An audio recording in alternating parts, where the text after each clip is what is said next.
Hello students, आज आप लोगों के सामने class 11th Hindi medium mathematics का लेक्चर 5 लेकर उपस्थित हूँ। आज के इस लेक्चर में आपकी जो करंट एक्सरसाइज चल रही है सम्मिश्र संख्याएं, उसके कुछ क्वेश्चंस और कुछ क्वेरीज जो आप लोगों की तरफ से क्वेश्चन आए हैं। बहुत कम लोग अपनी क्वेरीज भेजते हैं, तो इसका मतलब आप लोग लगाते हैं या नहीं लगाते, इस चीज़ का कुछ रिस्पांस आप लोगों की तरफ से कुछ के नहीं आ रहा है। तो बहरहाल इसको आप लोग लगाइए। जो प्रॉब्लम हो उसके लिए बाई फ़ोन या व्हाट्सएप पे आप लोग कांटेक्ट कर सकते हैं, या इसी वीडियो का जो लिंक है उसी में आप कमेंट कर सकते हैं कि सर ये प्रॉब्लम है हमको, तो उसका सलूशन हो जाएगा। तो आइए आज इस क्वेश्चन को हम पहले के सॉल्व करते हैं। इसमें ये कह रहा है कि z इक्वल टू -√3 प्लस आई को ध्रुवीय रूप में बदलिए। तो ध्रुवीय रूप में बदलने के लिए इस टाइप की जो कंडीशन थी इसको हम बता चुके हैं, तो इसको हमें क्या करना पड़ेगा, इसको हम मान लेंगे। माना -√3 प्लस आई इक्वल टू ये r into cos theta plus i sine theta, ये हमने इसको सपोज कर लिया। अब इसको हमें क्या करना है, इससे ये कंपेयर होगा। इसका रियल और इमेजिनरी जो पार्ट है भाई, इसका जो वास्तविक भाग है वो -√3, इसमें 1 इंटू में आ सकता है, और ये आई इसको ऐसे भी हम लिख सकते हैं 1 इंटू आई, और ये r कॉस थीटा हो जाएगा, और यहाँ पर ये आर आई साइन थीटा हो जाएगा, या आई आर साइन थीटा जो आप। अब ये दोनों अगर कंपेयर होंगे, तुलना करने पर वास्तविक और काल्पनिक दोनों भागों की जब तुलना होगी इसमें, तो हमें क्या मिलेगा, आर कॉस थीटा बराबर -√3 तथा आर साइन थीटा, चूँकि इससे ये तो आई कट जाएगा, तो R sine theta equal to इधर आ गया 1। अब इसको जैसा कि बताया था हमने कि इसको स्क्वायर करेंगे और ऐड करेंगे LHS के साथ RHS के साथ, तो दोनों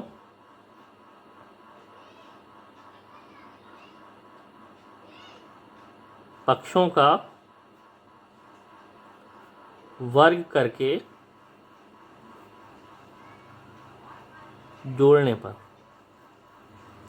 तो दोनों पक्षों का जब ये वर्ग होगा और उसको हम जोड़ेंगे, तो यहाँ पर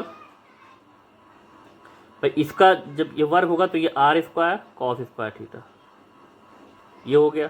इधर क्योंकि इसको ये r square sine square theta, इन दोनों को जोड़ दिया, और अब ये RHS में ये -√3 का स्क्वायर हो जाएगा, और इधर ये 1 का स्क्वायर, इसको भी हम जोड़ देंगे। यहाँ से आर स्क्वायर ये कॉमन हो गया। जब यहाँ पर ये आर स्क्वायर कॉमन हुआ, इस कंडीशन के हिसाब से अगर आर स्क्वायर इसमें कॉमन हो गया, तो इसमें क्या मिला, cos square theta plus sign square theta, ये कंडीशन। और ये आपका आ गया 4, और ये प्लस वो 3, और ये +1 हो गया। तो ये आर स्क्वायर ऐसे ही है, ये cos square plus sine square, इसकी वैल्यू होती है 1, और ये बराबर आ गया 4। तो यहाँ पे हमें क्या मिल गया कि आर स्क्वायर इक्वल टू 4 मिल गया, या हमें जो कंडीशन मिलेगी कि आर इक्वल टू ±√4 या r इक्वल टू +-2। लेकिन चूंकि r जो है ये क्या है, ये मापांक है, और मापांक की जो भी वैल्यू आएगी, इसलिए r इक्वल टू हमारा जो मापांक की एग्जैक्ट वैल्यू आएगी वो पॉजिटिव आएगी। तो मतलब r इक्वल टू आ गया 2 लेंगे मापांक में। वैसे r की दो वैल्यूज इसमें आई है, एक प्लस में आया है और एक माइनस में। अब जब ये कंडीशन इसकी हो गई, r की वैल्यू आ गई, लेकिन हमें ध्रुवीय रूप में इसको निकल, अब जो एंगल है इसका उसको हमें निकालना होगा। अब आइए इस चीज़ को हम करने के लिए, ये जो आर की वैल्यू है, ये जो स्टार्टिंग में जो हमारे पास r cos theta equal to -√3 आया है और r sine theta equal to 1, इसमें हम रखेंगे और साइन थीटा और कॉस थीटा की वैल्यू हम निकालेंगे।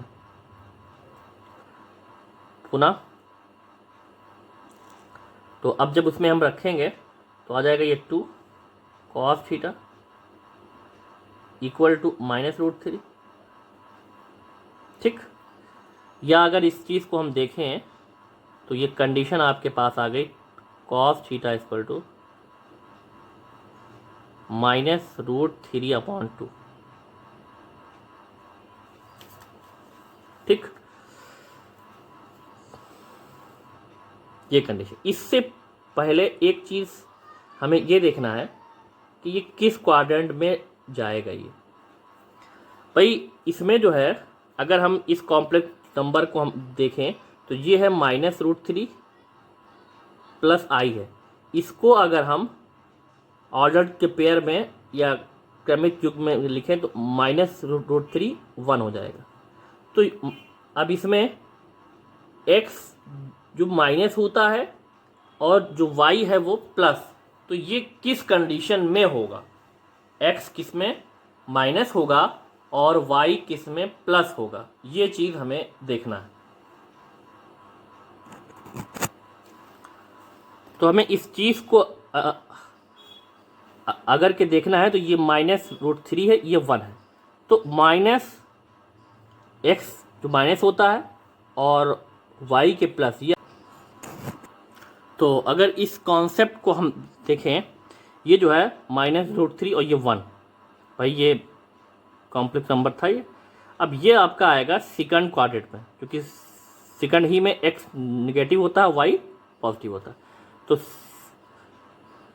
अब जो भी थीटा की वैल्यू अब आनी चाहिए आर्गूमेंट को, तो वो दूसरे क्वाड्रेंट में ही आनी चाहिए। तो अब इसको हमने क्या किया, कॉस के थीटा इक्वल टू -√3/2 है, ये कॉस के थीटा इक्वल टू -cos30 और cos30 को हम क्या लिख सकते हैं भाई, ये cos थीटा है और cos30 को हम, क्योंकि सेकंड की बात हो ही रही है, तो 180 -30, ठीक।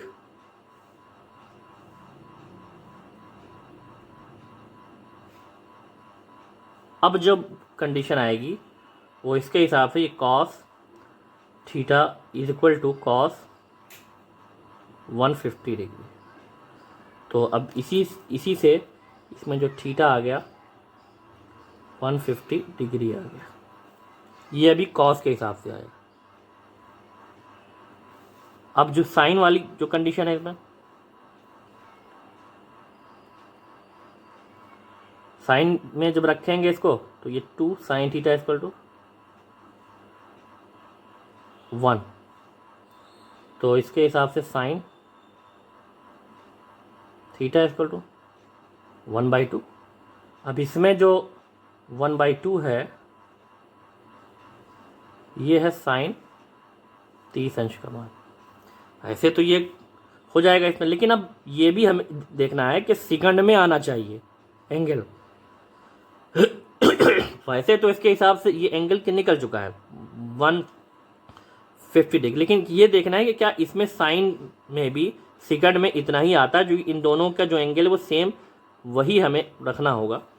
तो अब ये, तो अब यहाँ पे हमें क्या करना पड़ेगा, इसको हम, क्योंकि पॉजिटिव, तो साइन के पॉजिटिव सेकंड में भी आता है, तो इसका मतलब 180 -30 इसको भी लिख सकते हैं। तो ये आपका आ जाएगा कितना, साइन 150 डिग्री, ये भी हो गया। तो अब इसके हिसाब से थीटा इक्वल टू, यहाँ भी आ गया 150 डिग्री। तो ये आर्गूमेंट जो आपका आ गया, या एम्पलीट्यूड, वो आपका आ गया 150 डिग्री। अब जब थीटा भी आ गया तो अब इसका ध्रुवीय रूप, तो इसलिए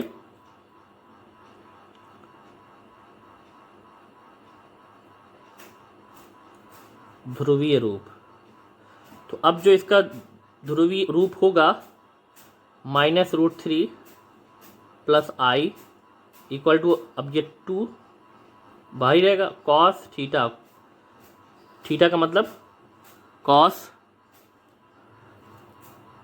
150 डिग्री और plus i sign 150 degree.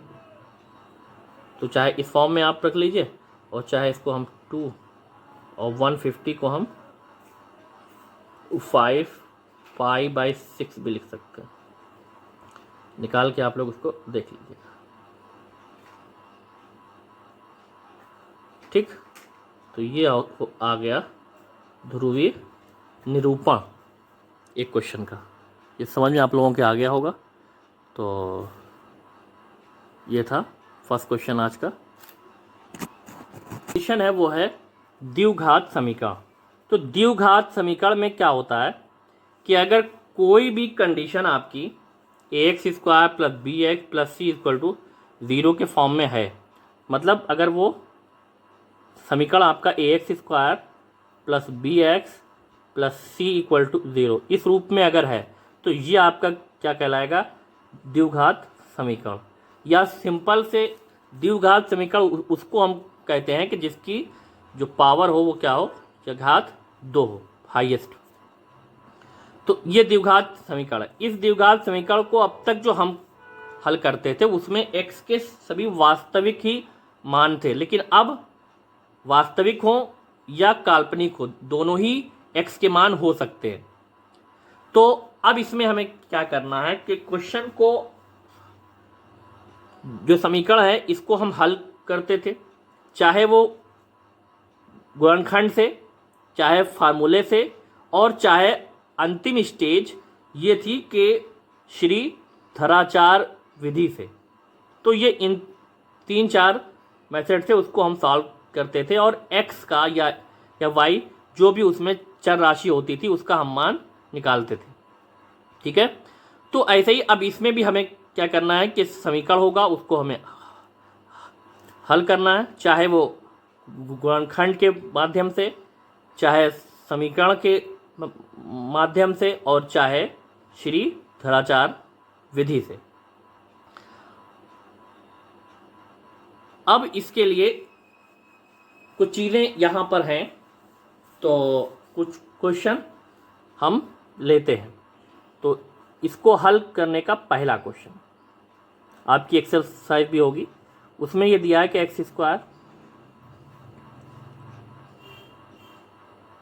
+ √3 = x²,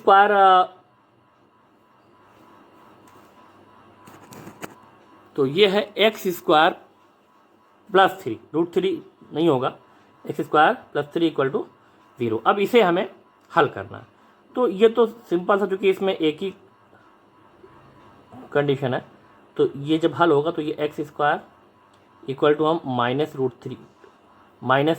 -3 लिख सकते हैं।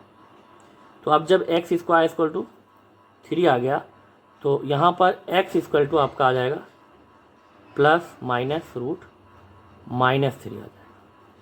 अब जब +-√-3 आ गया, अब अगर माइनस में है तो वास्तविक तो होगा नहीं, तो इसके लिए इसको हम ऐसी कंडीशन में लिखते हैं कि x = +-√3 और ये इंटू √-1, ये आपका अलग हो गया।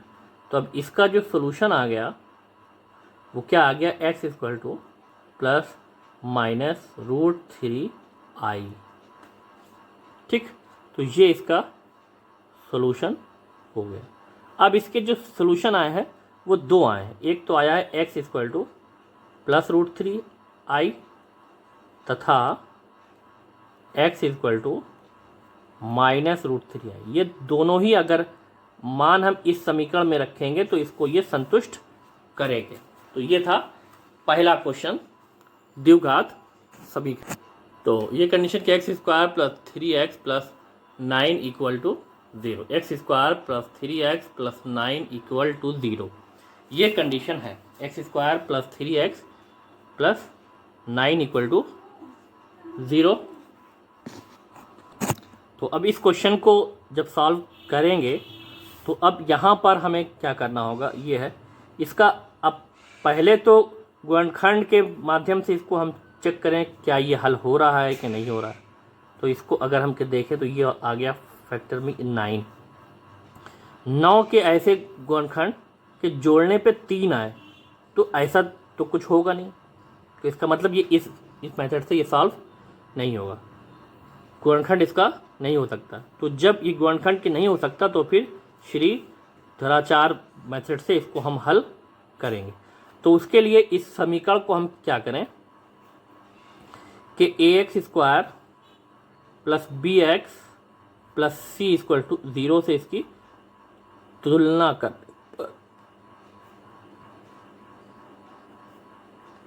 तुलना होगी इसकी। जब तुलना होगी तो a बराबर हमें क्या मिला भाई, इसमें तो 1 मिल गया, b बराबर 3 मिल गया और c बराबर आ गया 9। ठीक, a बराबर 1, b बराबर 3 और c बराबर 9। अब फिर वही श्रीधराचार्य,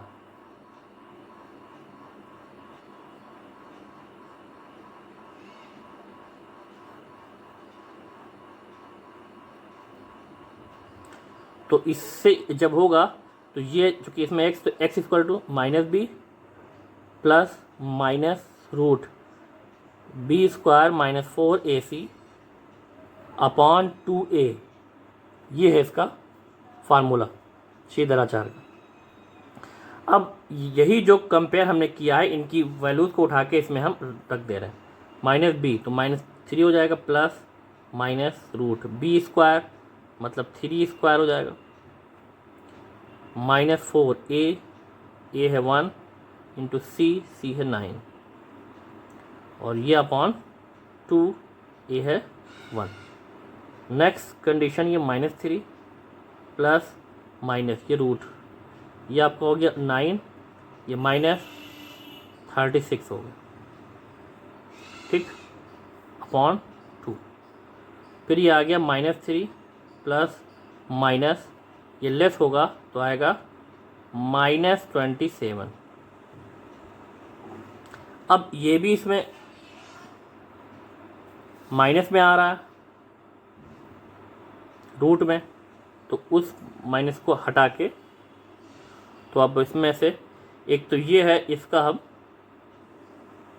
तो रूट 27 है, तो रूट 27 को हम 9 × 27 लिख ही सकते हैं। तो इसका मतलब इसमें से 3 बाहर आ जाएगा और रूट -3 ये ऐसे रहेगा। एक तो ये कंडीशन हो गई। नेक्स्ट स्टेप में -3 प्लस -3, ये क्योंकि अगर हम -√3 है तो उसको हम √3 इंटू √-1 लिख सकते हैं, तो इसीलिए ये √3 i हो गया। तो डायरेक्ट क्योंकि इसके हिसाब से √-3 को हम √3i लिख देंगे और ये अपॉन 2 हो गया। तो अब ये इस टाइप से ये कंडीशन है। अब इसमें कुछ कैंसिल तो होगा नहीं, अगर कॉमन होके कुछ कैंसिल होता तो उसको, तो ये आपका आ गया एक इसका हल, ये कंडीशन। लेकिन इसके जो हल आए हैं ये 2 आए हैं। तो x equal to -3 plus 3√3i upon 2 तथा x equal to -3 -3√3i upon 2, ये इसके हल आ गए। x equal to -3 plus 3√3i upon 2 और ये x equal to -3 -3√3i upon 2, ये कंडीशन इसमें आ गई। तो ये हैं आज के इतने ये क्वेश्चंस, ये समीकरण हैं और एक्सरसाइज आप लोगों को मिल जाएगी, इनको लगाइएगा। जो भी के प्रॉब्लम हो उसके लिए कम से कम आप लोग कांटेक्ट करिए कि ताकि आप लोग का कंटिन्यू चलता रहे। Thanks for watching.